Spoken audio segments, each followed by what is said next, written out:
Hi, everyone, and thank you, Peter, for your lovely introduction, and to everybody at Cogut for bringing us together this semester. My work is situated at the intersection of literature and law, and at the Cogut, as Peter mentioned, I'll be working on a book entitled Possessive Cases, The Propertied Imagination in Modern Times, which examines how property animates a narrative and ethical imagination. Why do we come to feel possessive over intangibles, nations, identity, memory, that legally we can't own? How and why does property become a means of doing justice in the modern world, as well as a source and barometer of injustice? These questions lie at the heart of the study, which makes two related claims. First, that property in the modern era comes into view predominantly through loss rather than acquisition. And second, that many of our contemporary anxieties and debates can be understood as forms of property disputes and are best interpreted using property's grammar.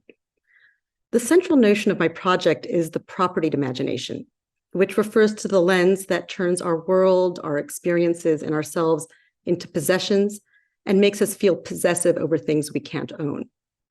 It's the idea that we can't think ourselves outside of property. We speak property's language all the time and think in possessive cases.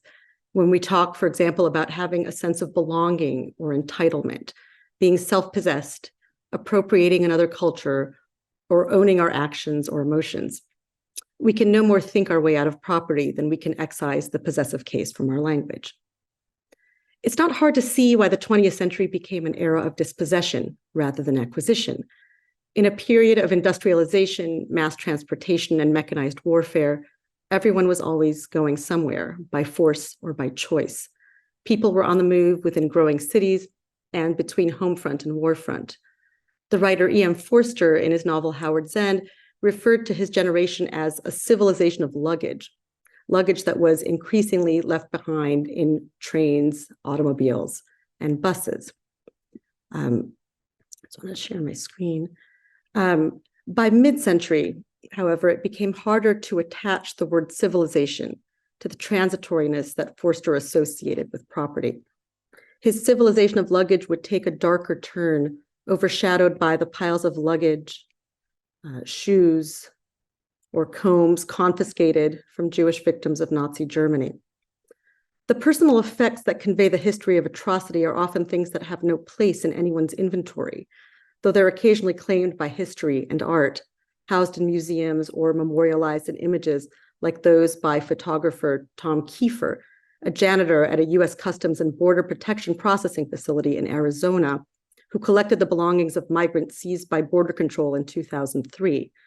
Displayed in the 2019 exhibition El Sueño Americano, The American Dream, Kiefer's assemblages figure as chilling after images of the piles of shoes, combs, and eyeglasses in the Yad Vashem Holocaust Memorial in Jerusalem or the United States Holocaust Memorial Museum in DC. These ordinary objects pierce us not by virtue of their materiality, but in their status as possessions. They once belonged to someone who is no more, or whose life was hollowed out by dispossession. As property became a marker of loss over the 20th century, it also expanded conceptually into things that feel like property, but exist beyond law's reach. So while the book's genealogy of the propertied imagination begins with more conventional examples of possessions like real estate or personal effects, it moves on to consider memory, identity, and the nation as forms of property made legible through stories of dispossession, for example, in recovered memory cases or identity theft. It's not that these non-legal things function like property, but that we experience memory, identity, or citizenship as property. We feel possessive over them, claim them as ours, and go to great lengths to be reunited with them.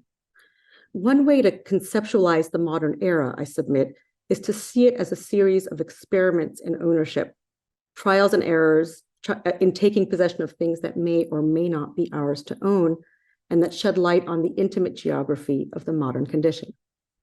Thanks for listening.